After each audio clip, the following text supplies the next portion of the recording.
राधे राधे। हरे कृष्णा। आज कार्तिक मास के अंतिम सोमवार के दिन सुनिए सोमवार व्रत की संपूर्ण कथा। और आज पूजा का सबसे शुभ मुहूर्त जो है वो प्रदोष काल का है, शाम 5 बजे से 6:30 बजे तक। आप इस कथा को प्रदोष काल में अवश्य सुनिएगा। आइए कथा से पहले हम सब भगवान का ध्यान करें। हे भोलेनाथ, आप कैलाशपति हैं, माता पार्वती के प्रियतम हैं, कार्तिकेय और गणेश जी के पिता हैं, आप ही महाकाल हैं, आप ही जगत के पालनहार हैं। आपके चरणों की वंदना करने के मात्र से जीवन जन्मांतर के पाप नष्ट हो जाते हैं। देवों के देव महादेव इस पावन सोमवार व्रत में हमें संपूर्ण मन, वाणी और कर्म से आपका ध्यान कर रहे हैं। हम सभी पर अपनी कृपा दृष्टि बनाए रखें, हमारे जीवन में अज्ञान, अहंकार और पाप का नाश करे और हमें धर्म, अर्थ, काम और मोक्ष चारों पुरुषार्थ की सिद्धि प्रदान करे। एक बार किसी नगर में एक साहूकार था। उसके घर में धन की कोई कमी नहीं थी, लेकिन कोई संतान न होने के कारण वह बड़ा ही दुखी रहता था। संतान प्राप्ति के लिए वह हर सोमवार को व्रत रखता था और पूरी श्रद्धा के साथ शिव मंदिर में जाकर भगवान शिव और माता पार्वती का पूजन किया करता था। उसकी भक्ति देखकर एक दिन मां पार्वती प्रसन्न होकर भगवान शिव से साहूकार की मनोकामना पूर्ण करने का निवेदन करती है। पार्वती जी के कहने पर भगवान शिव ने कहा, हे देवी, इस संसार में हर प्राणी को उसके कर्मों का फल मिलता है और जिसके भाग्य में जो हो उसे भोगना ही पड़ता है। लेकिन पार्वती जी ने साहूकार की भक्ति देखकर उसकी मनोकामना पूर्ण करने की इच्छा व्यक्त की। माता पार्वती के आग्रह पर भगवान शिव ने साहूकार को पुत्र प्राप्ति का वरदान तो दे दिया, लेकिन उन्हें बताया यह बालक केवल 12 वर्षों तक ही जीवित रहेगा। माता पार्वती और भगवान शिव इस संवाद को साहूकार सुन रहा था, इसलिए उसे ना तो इस बात की खुशी हुई और ना ही दुख, बल्कि वह पहले की तरह ही शिव का पूजन करता रहा। कुछ दिन बाद साहूकार की पत्नी ने एक पुत्र को जन्म दिया। जब वह बालक 11 वर्ष का हुआ तो उसे पढ़ने के लिए कांसी जी भेजा गया। साहूकार ने पुत्र के मामा को बुलाकर उसे बहुत सारा धन देते हुए कहा कि तुम इस बालक को कांसी विद्या पढ़ने के लिए लेकर जाओ। तुम लोग रास्ते में यज्ञ कराते जाना और ब्राह्मणों को भोजन दक्षिणा देते हुए जाना। दोनों मामा भांजे इस तरह यज्ञ करते हुए और ब्राह्मणों को दान दक्षिणा देते हुए काशी नगरी निकल पड़े। इस दौरान रात्रि में एक नगर पड़ा जहां नगर के राजा की कन्या का विवाह था, लेकिन जिस राजकुमार से उसका विवाह होने वाला था वह एक आंख से काना था। राजकुमार के पिता ने अपने पुत्र की काना होने की बात को छिपाने के लिए सोचा, क्यों ना उस साहूकार के पुत्र को दूल्हा बनाकर राजकुमारी से विवाह करा दूं और विवाह के बाद इसको धन देकर विदा कर दूंगा और राजकुमारी को अपने घर ले जाऊंगा। लड़के को दूल्हे के वस्त्र पहनाकर राजकुमारी से विवाह करा दिया गया। साहूकार का पुत्र ईमानदार था, उसे यह बात सही नहीं लगी, इसलिए उसने अवसर पाकर राजकुमारी के दुपट्टे पे लिख दिया कि तुम्हारा विवाह तो मेरे साथ हुआ है, लेकिन जिस राजकुमार के संग तुम्हें भेजा जाएगा वह एक आंख से काना है। मैं तो काशी जी विद्या पढ़ने जा रहा हूँ। जब राजकुमारी ने चुन्नी पर लिखी बातें पढ़ी तो उसने अपने माता पिता को यह बात बताई। राजा ने अपनी पुत्री को विदा नहीं किया, फिर बारात वापस चली गई। दूसरी ओर साहूकार का पुत्र और उसका मामा काशी जी पहुंचे और वहां जाकर उन्होंने यज्ञ किया। जिस दिन साहूकार का पुत्र 12 वर्ष का हुआ उस दिन भी यज्ञ का आयोजन था। लड़के ने अपने मामा से कहा कि मेरी तबीयत कुछ ठीक नहीं है। मामा ने कहा तुम अंदर जाकर आराम करो। भगवान शिव के वरदान के अनुसार कुछ ही देर में उस बालक के प्राण निकल गए। मृत भांजे को देखकर उसके मामा ने विलाप करना शुरू कर दिया। संयोगवश उसी समय भगवान शिव और माता पार्वती उधर से जा रहे थे। पार्वती जी ने भोलेनाथ से कहा, स्वामी, मुझे इसके रोने के स्पर्श सहन नहीं हो रहे, आप कृपया करके इस व्यक्ति के कष्ट को अवश्य दूर कीजिए। जब भगवान शिव मृत बालक के पास पहुंचे तो वह बोले, यह उसी साहूकार का पुत्र है जिसे मैंने 12 वर्ष का आयु का वरदान दिया था। अब आज इसकी आयु पूरी हो चुकी है, लेकिन मृत भाव से विभोर माता पार्वती जी कहने लगी है, महादेव, आप इस बालक को और आयु देने की कृपा करें, नहीं तो इसके वियोग में इसके माता पिता भी तड़प तड़प के मर जाएंगे। माता पार्वती के आग्रह पर भगवान शिव ने उस लड़के को जीवित होने का वरदान दिया।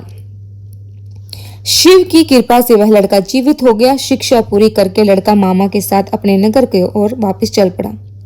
दोनों चलते हुए उस नगर में पहुंचे जहां उसका विवाह हुआ था। उस नगर में भी उन्होंने यज्ञ का आयोजन किया। उस लड़के के ससुर ने उसे पहचान लिया और महल में लेकर जाकर उसकी खूब आवभगत की और अपनी पुत्री को धूमधाम से विदा किया। इधर साहूकार और उसकी पत्नी भूखे प्यासे रहकर अपने बेटे की प्रतीक्षा कर रहे थे। उन्होंने प्रण कर रखा था, अगर उन्हें अपने बेटे की मृत्यु का समाचार मिला तो वह अपने प्राण त्याग देंगे। परंतु अपने बेटे के जीवित होने का समाचार पाकर वे बहुत ही खुश हुए। उसी रात्रि भगवान शिव ने साहूकार के सपने में आकर कहा, हे श्रेष्ठ, मैंने तेरे सोमवार के व्रत और व्रत कथा सुनने से प्रसन्न होकर तेरे पुत्र को लंबी आयु प्रदान की है। इसी प्रकार जो कोई सोमवार व्रत करता है या कथा सुनता है, पढ़ता है, उसके सभी दुख दूर होते हैं और सभी मनोकामनाएं पूर्ण होती है। सभी प्रेम से भोले भोले शंकर की जय, माता पार्वती की जय। जिन्होंने श्रद्धा से सोमवार का व्रत किया है, यह पावन कथा सुनी और भगवान शिव का पूजन किया, उनके जीवन में समस्त दुख, रोग और शोक और कष्ट दूर होते हैं। यह व्रत न केवल संसारिक सुखों का प्रदान करता है, बल्कि भगवान शिव की अपार कृपा से आध्यात्मिक शांति, मोक्ष और चिर सुख की प्राप्ति भी कराता है। अब आइए हम संपूर्ण और सच्चे मन से भगवान से प्रार्थना करते हैं, हे नीलकंठ भगवान शिव, आप भोले हैं, दयालु है, आशुतोष है। हमने जो भी पूजा पाठ, व्रत और कथा श्रवण की है, यदि उसमें कोई भी त्रुटि हो गई हो तो हमें क्षमा करें। हमें अपने चरणों में अटल भक्ति और जीवन में सच्ची समझ प्रदान करें। हमारे जीवन में अज्ञान, अहंकार और अधर्म का नाश करें। शिव शिव कहकर हम जीवन की राह पर चले, यही हमारा संकल्प है। ओम नमः शिवाय। सोमवार की महिमा अगम है। जो भक्त सच्चे मन से इसका पालन करते हैं, उनके जीवन में धन, वैभव, संतान सुख, वैवाहिक सुख और सभी मनोरथों की पूर्ति निश्चय होती है। प्रिय श्रोताओं, अब आपको अपने कर्म और अपने भगवान पर अटूट विश्वास रखने वाले एक बहुत ही प्रेरक कहानी सुनाते हैं। एक बार की बात है, देवताओं के राजा देवराज इंद्र ने किसानों से किसी कारण से नाराज होकर 12 वर्षों तक वर्षा न करने का निर्णय लिया। किसानों से कहा, अब आप लोग 12 वर्ष तक फसल नहीं उगा सकोगे। सारे किसानों ने परेशान और व्याकुल होकर एक साथ इंद्रदेव से वर्षा करवाने की प्रार्थना की कि हे इंद्रदेव, कृपा कीजिए, ऐसा मत कीजिए, कृपया हर वर्ष पर्याप्त वर्षा कीजिए। तभी इंद्र ने कहा, यदि भगवान शंकर अपना डमरू बजा देंगे तो वर्षा हो सकती है। किसानों के बार बार विनती करने पर देवराज इंद्र ने किसानों को यह उपाय बताया, लेकिन साथ में गुप्त वार्ता करके भगवान शिव से यह भी आग्रह कर दिया कि आप किसानों से सहमत बिल्कुल मत होइए। इधर जब किसान देवराज इंद्र के बताए हुए उपाय अनुसार भगवान शंकर के पास पहुंचे तो भगवान शंकर उनसे कहने लगे, क्योंकि देवराज इंद्र भी उन्हीं से पहले आकर ही सहायता मांग चुके थे। भगवान शिव ने कहा, किसानों, डमरू तो बजेगा, लेकिन अभी नहीं, 12 वर्षों बाद। अब किसान निराश हो गए। तो किसान जब निराश हुए तो उन्होंने सोचा कि इन्हें 12 वर्षों में अब कृषि तो होगी नहीं, खेत में अगर फसल उगाएंगे तो वह सूख जाएगी, व्यर्थ जाएगी, फसल भी नहीं उगेगी। तो इससे अच्छा है जब तक वर्षा नहीं होगी तब तक हम खेती ही ना करें। अब उन किसानों में से एक किसान ऐसा भी था जिसने खेत में अपना काम करना नहीं छोड़ा। सारे खेत वर्षा न होने के कारण बंजर हो चुके थे, धरती में दरारें पड़ चुकी थी, लेकिन एक वही किसान था जो नियमित रूप से पहले की तरह अपने खेत में जुताई, निराई, गुड़ाई और बीज बोता और खाद भी डालता। यह सारा दृश्य देखकर गांव के किसान उसका मजाक उड़ाने लगे कि भाई, अभी तो अगले 12 वर्ष तक वर्षा का कोई अनुमान नहीं है, और यह बात तो तुम्हें भी जानते हो कि भगवान शिव ने भी स्वयं कहा है कि अगले 12 वर्षों तक पहले तो डमरू बजेगा नहीं और वर्षा तभी हो सकती है जब भोलेनाथ अपना डमरू बजाएंगे। तो ऐसे में तुम बारिश न होने के बाद भी खेतों में आकर काम कर रहे हो, इससे तुम्हारा समय बर्बाद हो रहा है, तुम्हारी मेहनत भी बर्बाद हो रही है और तुम्हारा धन तो बर्बाद हो ही रहा है। लेकिन उस किसान ने पता क्या कहा, उसने उन बाकी किसानों से कहा कि आप बात सही है, मैं भी जानता हूं कि 12 वर्षों तक फसल नहीं उगने वाली, वर्षा नहीं होने वाली, लेकिन मैं यह काम तो केवल अपने अभ्यास के लिए कर रहा हूं, क्योंकि अगले 12 साल तक हम खेती नहीं करेंगे, हल नहीं जुटाएंगे, गुड़ाई निराई नहीं करेंगे तो खेती किसानी का काम भूल जाऊंगा और फिर मेरे शरीर की मेहनत करने की आदत भी तो छूट जाएगी, और खेती के काम में तो किसानों को बहुत ज्यादा परिश्रम करनी पड़ता है। इसलिए मैं तो यह सारी मेहनत केवल इसलिए कर रहा हूं ताकि अगले 12 वर्षों तक जब बारिश होगी तो फिर अपना काम करने में मुझे कोई कठिनाई नहीं होगी। उसी समय भगवान शिव देवी पार्वती के साथ आकाश भ्रमण पर निकले। देवी पार्वती ने भी उस किसान और अन्य किसानों के बीच की इस वार्ता को सुना।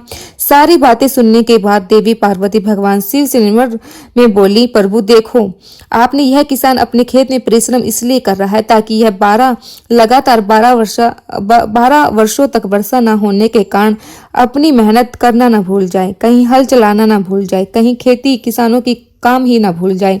और आप है कि आप भी तो 12 वर्षों तक अपना डमरू ना बजाने का निर्णय लेकर बैठे हैं। तो कहीं ऐसा ना हो प्रभु कि इन 12 वर्षों के बाद जब आप डमरू बजाना चाहो तो आप डमरू बजाना ही भूल जाओ। आप भी तो डमरू बजाना भूल सकते हैं। माता पार्वती की बात सुनकर अब भोलेनाथ भी चिंतित हो गए।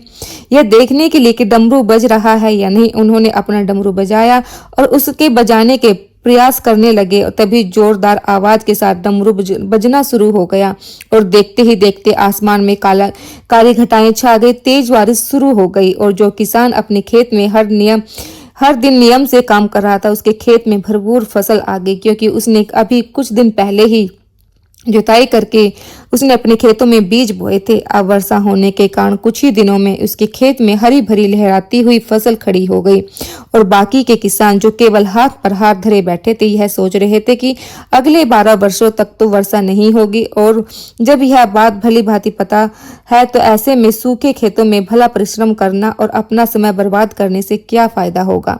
अब वह किसान पश्चाताप करने लगे। उधर उस किसान को अपनी फसल का भरपूर लाभ मिला। जो किसान अपने मन में सकारात्मक सोच लेकर बैठा था, तो ऐसा ही होता है। कभी कभी हम अपने जीवन में चल रही परेशानी से बहुत परेशान हो जाते हैं या हमें किसी काम के लिए मेहनत कर रहे होते हैं, तो जब हमारी उस मेहनत का फल हमें नहीं मिलता, हम लगातार काम करते जाते हैं, लगातार प्रयास करते जाते हैं, फिर भी जब मेहनत का फल नहीं मिलता तो फिर एक समय ऐसा भी आता है कि हम थक हार मानकर बैठ जाते हैं। लेकिन हो सकता है कि वही क्षण हमारे पूरे जीवन को बदलने वाला हो सकता है हमारी अब तक की गई सारी मेहनत का फल हम अब मिलने वाला ही है। तो हमेशा सकारात्मक सोच बनाए रखिए। भगवान पर विश्वास करें कि अगर आज बुरे दिन चल रहे हैं, अगर आज हमारी मेहनत का फल नहीं मिल रहा है, तो एक दिन तो ऐसा जरूर आएगा। सबको अपनी अपनी मेहनत का फल जरूर मिलता है। और जो लोग केवल उन किसानों की तरह हाथ धरे पर बैठे रहते हैं, उनके जीवन में उन्हें कभी कुछ नहीं मिलता और वे हमेशा अपने दुखों का रोना रोते रहते हैं। बोले नीलकंठ महादेव की जय।